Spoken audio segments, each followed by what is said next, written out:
Hello and welcome to this week's edition of Dateline Lagos. I am BC Adebayo. This week on the program, heads of military formations in Lagos State and Christian religious leaders restate full support to the state government in ensuring peace and safety of lives and property. And Lagos State government holds capacity building program for senior public office holders to enhance good governance, even as State House correspondents get empowered with new knowledge in journalism and reportage. We'll begin with security matters. At several fora, Governor Akinwumi Ambode has emphasized that the safety and comfort of Lagosians remain his priority. But this could only be achieved if there's a strong cooperation from the military. Well, during a visit to the State House, service chiefs renewed their stand with the state governor.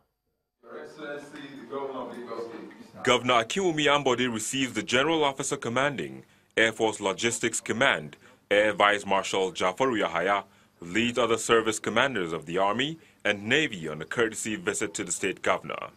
Beyond the courtesy call, the service chiefs are in the Lagos House to assure the state governor of their commitments to the security of the state. We are here to cooperate with Lagos State to ensure we provide a very security-tight environment for people to go about their lawful business. Because as the saying goes, if there is no security, there will be no development. On that note, I want to most sincerely thank you for all the support you have rendered to the security services of the state, particularly in the area of vehicles and other logistics support. And I'm aware you are at the verge of recording another feat, getting an ISR platform that will ensure a 24/7 surveillance in the creek areas of Lagos State, so that we'll be able to fish out the criminals that disturb people from going about their lawful business. In response, Governor Akinwumi Ambode recognizes the cooperation his administration is receiving from security agencies in the state. All the security agencies have been extremely cooperative with us. They've been able to put down that foundation that we've always wanted, that without security there will be no development. And no matter the number of changes that we've had in the last 2.5 years in terms of GOC, in terms of AOC and every other person, they've all done extremely very well. And I imagine also that in the last few months that you've been here, things have also gone very positively for us. And I want to commend all of you for that. I want to say on ground here that I've enjoyed utmost cooperation, and we're still enjoying that. I can also say that there's never really been any civilian military clash in this state ever since I've been here, and that's a good record also for us. So on that note, I just want you to take it as given. I will continue to cooperate with the security agencies. I'll give all my support. My aim is to make sure that every Lagosian sleeps and wakes up comfortably. The governor also assures that the state government would not only relent in supporting security agencies with the necessary infrastructure and logistics to enhance their job. Well, with a secured society, peace is enhanced. And for a multi-religious and ethnic state like Lagos, religious tolerance abounds. Governor Akinwumi Ambode demands more of it as he holds the leadership of the Pentecostal Fellowship of Nigeria. Also on a courtesy visit is the leadership of Pentecostal Fellowship of Nigeria, PFN, led by its president. According to the president, the call is to further deepen PFN's existing relationship with the state government and to identify with Governor Ambode's achievements. The church must not only criticize government when they don't do well, but when they do well, the church should also align herself and encourage government. Your Excellency, this is why we are here. We appreciate the effort in giving Lagos the pride of place that it is enjoying today. The Pentecostal Fellowship of Nigeria assures you of our goodwill and prayers. we want to encourage you to continue to serve the interest of the vast majority of people in this state. Governor Akinwumi Ambode commended church leaders for upholding religious tolerance in the state and for complementing government efforts in offering essential services to the people. For the past 2.5 years, we've never had any scuffle or any disagreement between or among the religions or even amongst our people on a tribal note or whatever. And that also shows also that God is present in Lagos State. There's so many things that the churches have actually gone to now that are not even, that are beyond spiritual.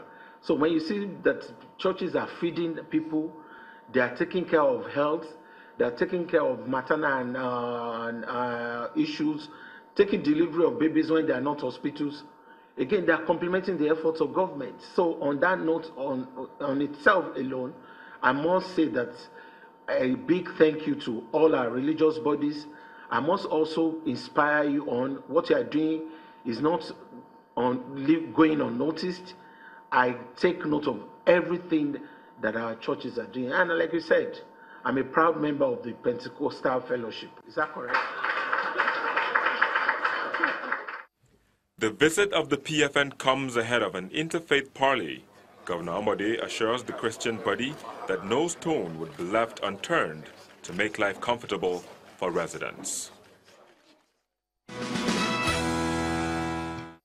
Now, moving on to human capital development, in recognition of the value which public servants bring to bear on the attainment of its strategic objectives, the Lagos State government continues to pay attention to the development of their knowledge and skills.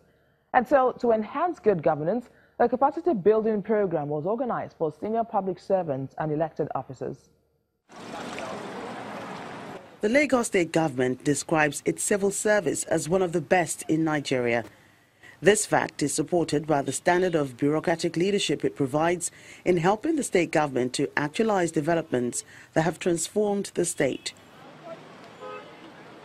But deepening the capacity of public office holders would further position them to ensure good governance for sustainable development. This is the essence of a 6-day capacity building program for elected and career officers drawn from federal, state and local government levels, as well as parastatals and agencies. In supporting this program, the Commissioner for Establishment, Training and Pension explains that the government has demonstrated its commitment to transforming the public service into an effective organization repositioned to deliver value to the electorate. In holding this training, the Lagos State government is supporting the realization of a lofty objective, which is to expose the delegates to the practical application of various instruments, techniques of good governance, financial and funds management, sustainable revenue mobilization models as applicable to the business of government, as against traditional process of defining what the instruments and techniques are.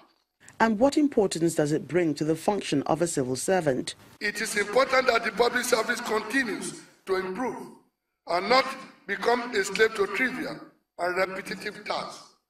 Second, it is always beneficial for organizations to take yet another look at the problems they are meant to solve in order to discover new and more effective methods of solving these problems. All these endeavors must be pursued in the understanding that quality is never an accident but the result of high intention. Participants are upbeat about the advantages this training will afford them. We have gained a lot of things in terms of how we relate to the general public and the redistribution of resources throughout our local government. So what the people really need, not what we think we should give them. Like we've always been telling people and participants, the moment you are out of any training, the best bet is for you to go and cascade it to the others.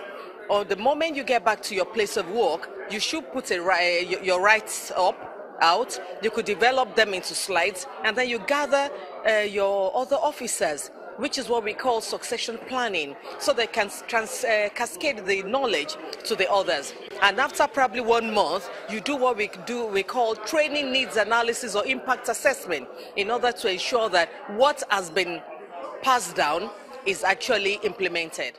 Besides deepening their competencies, organizers believe the training will better equip public officers to develop policies that will meet the needs of the people.